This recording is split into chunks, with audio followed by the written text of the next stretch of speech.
आप सब लोग खैरियत से होंगे। सबसे पहले तो आप सब लोगों को दिवाली की खुशियाँ बहुत बहुत मुबारक हों। जितने भी हमारे भारतीय फॉलोअर हैं और भारतीय देखने वाले हैं, उन सब लोगों को दिवाली की खुशियाँ बहुत बहुत मुबारक हों। बात करेंगे सीमा हैदर केस के हवाले से, और आज की मेरी वीडियो जो है वो बड़ी अहम है। आज की वीडियो का मैंने थंबनेल भी यही लगाया है कि जो भी चमत्कार करेगा वो भारत करेगा, मतलब कि जो भी मोजा करेगा वो भारत करेगा। उसकी वजह यह है कि सीमा हैदर इस वक्त भारत के पंजे में है और भारत की जुरिस्डिक्शन में है, और इस वक्त उसने जो क्राइम किए हैं वो तो आप जानते हैं कि पाकिस्तान में भी किए हैं, दुबई में भी किए हैं, नेपाल में भी किए हैं, भारत में भी किए हैं। लेकिन इस वक्त फाइनली अगर किसी मुल्क के पास उसकी उसकी उसकी एक्सेस है तो वो भारत है, और वो पूरी तरह से भारत इस वक्त पंजे में है और भारत में मुख्तलिफ मुकदमात का सामना भी कर रही है। और आल दो वो अपने आप को बड़ा खुश महसूस करवा रही है, दिवाली भी मना रही है और बहुत सारी चीज़ें, लेकिन बैकडोर चीज़ें ये है कि असल में उसके पटाखे जो हैं वो फूटे हुए हैं। और गुलाम हैदर के बच्चों के लिए अगर कोई पॉजिटिव स्टेप लेगा तो वो भारत ही लेगा। मैंने पहले दिन भी ये बात की थी, बहुत सारे लोगों ने मेरी बात से डिफरेंस किया था और भारत के इदारों को बुरा भला भी कहा, लेकिन मैंने उस चीज़ को कंडेम किया था। उसकी वजह यही थी, और मैंने एक बात की थी कि अल्टीमेटली हमें जो इंसाफ है वो भारत के इदारों से ही मिलना है या आपको इंटरनेशनल कोर्ट ऑफ जस्टिस से मिलना है। उसकी वजह यह है कि सीमा हैदर इस वक्त भारत के पंजे में है और भारत का कानून पूरी तरह से सीमा हैदर के ऊपर अप्लाई होता है। उसने जितने भी क्राइम किए हैं बच्चों की स्मगलिंग के हवाले से, जाली आधार कार्ड बनाकर और दीगर ऑफेंसेस जो इलीगल ट्रेस पास करके इलीगल इमिग्रेंट्स बनी है, उस हवाले से फॉरेनर एक्ट की वायलेशन की है, उसने इंडियन पिनल कोड की वायलेशन की है, क्रिमिनल कॉन्स्पिरेसी की है स्टेट के अगेंस्ट। ये सारे मामलात में जितने भी ऑफेंसेस बनते हैं वो इंडिया के बनते हैं, भारत के बनते हैं, और इसके ऊपर भारत का कानून अप्लाई होता है।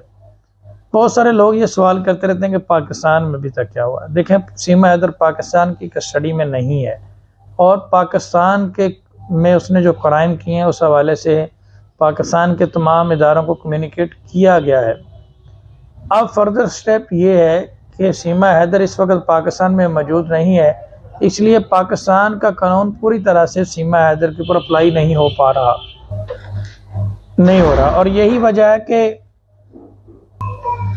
अब यहाँ पे एक चीज़ और बड़ी आजकल राइज हो रही है कि पाकिस्तान में जो है वो गुलाम हैदर के वालिद साहब जो हैं वो फॉरेन ऑफिस क्यों नहीं जा रहे। पिछले दिनों भी ये बात हुई थी, फिर रोशन अजीम साहब ने इस चीज़ की वजाहत की कि गुलाम हैदर के वालिद साहब उन्हें मिल गए हैं और FIA में कार्रवाई हुई है। देखें, मैं यहाँ पे एक बात करूँगा, मेरी बैकडोर गुलाम हैदर से भी यही बात हुई थी इस हवाले से कि अगर गुलाम हैदर के रोशन अजीम साहब के हवाले से कोई तहफ़्फ़ुज़ात हैं तो वो ओपनली स्ट्रेट फॉरवर्ड इस चीज़ को कहें, क्योंकि रोशन अजीम साहब बारमला ये बात कर चुके हैं, बार बार ये बात कर चुके हैं कि गुलाम हैदर के वालिद पाकिस्तान में उनके साथ इस्लामाबाद जाएंगे तो तब मामला आगे बढ़ेगा। अब यहाँ पे हमारी समझ में यही बात आती है कि गुलाम हैदर के वालिद साहब को कोऑर्डिनेट करके उनके साथ इस्लामाबाद जाना चाहिए। अगर इस दौरान कोई और बात है तो वो उनको सामने लानी चाहिए ताकि इस चीज़ का कोई पॉजिटिव जो है वो सलूशन निकल सके और मामला जो है वह आगे बढ़ सके। अब हम गुलाम हैदर साहब से कहते हैं तो वो कहते हैं जी हम फुली सेटिस्फाइड हैं, हम रेडी हैं। रोशन अजीम साहब जो हैं वो कहते हैं हम रेडी हैं। तो फिर मामला कहाँ पे रुका हुआ है ये नहीं हमें समझ आ रही। तो पाकिस्तान में तो ये सेकंड लास्ट स्टेप है जो वहाँ पे आगे कंप्लीट होगा और उसके बाद उसकी तस्दीक कर देगी भारतीय जो एक वेरिफिकेशन मांगी थी इंडियन हाई कमीशन से, उसकी तस्दीक हो जाएगी और मामला आगे बढ़ जाएगा। अब आ जाके गुलाम हैदर के पास ऑप्शन भारत का ही बचता है, उसे वहाँ पे जाकर उसके पास रेमेडीज़ है कि वो इंडियन हाई कोर्ट में या इंडियन कॉन्स्टिट्यूशनल कोर्ट में कॉन्स्टिट्यूशन ऑफ इंडिया का सहारा लेते हुए वहाँ पे अपने बच्चे जो है उनकी बाजियाबी के लिए एक पटिशन डाले, हेवियस पटिशन। और पिटीशन डालने के बाद वहाँ पे बाकायदा तौर पे वहाँ के इदारों को ये चीज़ बताए कि उसके बच्चे जो हैं वो इम्प्रॉपर कस्टडी में हैं और वहाँ पे जो ये जितनी भी कार्रवाइयाँ पाकिस्तान में हुई हैं ये सारी उनके सामने रखे, जो कि एप्लीकेशन गई है पुलिस स्टेशन मलीर कैंट में और उसके बाद एसपी मलीर को, और उसके बाद इसमें एफआईए को जो एप्लीकेशन गई है और दीगर इदारों को, चाहे उसके ऊपर फर्दर कोई बंदा अरेस्ट हुआ है या नहीं हुआ, लेकिन वो एक रिकॉर्ड जो इस्टेब्लिश हुआ है वो सारा का सारा वो चीज़ें जो हैं वो उनके सामने रखें, इंडियन इदारों के सामने, इंडियन अदालतों के सामने, और बच्चों को जाके अपनी बाजियाबी के लिए ईपीएस पिटीशन करके कोशिश करें। अब दूसरा तरीकाकार ये है कि एटीएस अपनी रिपोर्ट पब्लिश करे और एटीएस ने अपने तमाम तर चीज़ें जो हैं वो सीमा हैदर का lie detector test, polygraph test, DNA test और दीगर टेस्ट जितने भी होते हैं वो करवाएं, ताकि असल हकायक जो है वो सामने आ सकें और गुलाम हैदर के बच्चे जो हैं वो गुलाम हैदर को मिल सकें। और इसलिए मैंने ये कहा कि जो भी चमत्कार करेगा वो भारत करेगा। अब भारत के हवाले से कुछ पिछले दिनों मैंने एक बात की कि एटीएस का रेट पड़ा है, उस चीज़ को वेरीफाई किया सीमा हैदर ने। अब गुलाम हैदर और दीगर दोस्तों का एतराज़ रहता है कि उन्हें सपोर्ट नहीं किया जा रहा। मेरी नज़र में पूरा भारत गुलाम हैदर को सपोर्ट कर रहा है। उसकी वजह यह है कि भारतीय लोग अगर चाहें तो वो सीमा हैदर का जाके भी इंटरव्यू कर सकते हैं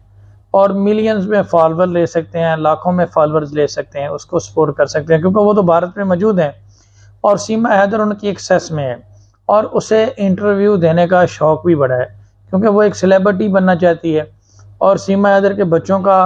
जो है वो भी वो कर सकते हैं। लेकिन एक चीज़ है, उसके बावजूद वो अगर हैदर को सपोर्ट कर रहे हैं तो मेरा ख्याल है हमारे जितने भी भारतीय बहनें या भाई हैं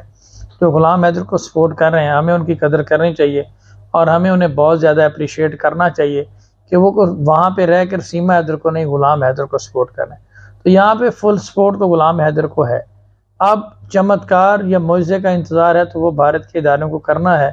और मैं पूरी उम्मीद रखता हूँ कि एटीएस एक इंडिपेंडेंट इदारा है और अपनी report beyond the any shadow of undue influence जारी करेगा और उस पर करेगा। मीनवाइल पाकिस्तान में अपनी कोशिशें जो है वो तेज़ करनी होगी गुलाम हैदर की फैमिली को और रोशन अजीम साहब को, और उस हवाले से अगर उन्हें किसी किस्म की दिक्कत है तो वो ओपनली उसमें कर सकते हैं। जहाँ तक हमसे हो सका हम उनकी हेल्प करेंगे और पिछले कई दिनों से आवाज़ तो उठा ही रहे हैं हम लोग इस सोशल मीडिया प्लेटफॉर्म पे, लेकिन प्रैक्टिकली भी उन्हें बहुत बार ये मैं बात कर चुका हूँ कि उन्हें स्टेप्स लेने होंगे और अपनी कोशिशें पाकिस्तान में तेज़ करनी होंगी और ये सीधा सा फार्मूला है, इसको फॉलो करना होगा ताकि जल्द अज जल्द मामला हल हो सकें। और वीडियो के एंड में मैं यही कहूँगा कि अब जो टाइम डिसाइड हुआ है रोशन अजीम साहब का और उनके वालिद का, उस पर उन्हें इस्लामाबाद ज़रूर विज़िट करना चाहिए ताकि मामला जो है वो आगे बढ़ सके। आप सब लोगों का बहुत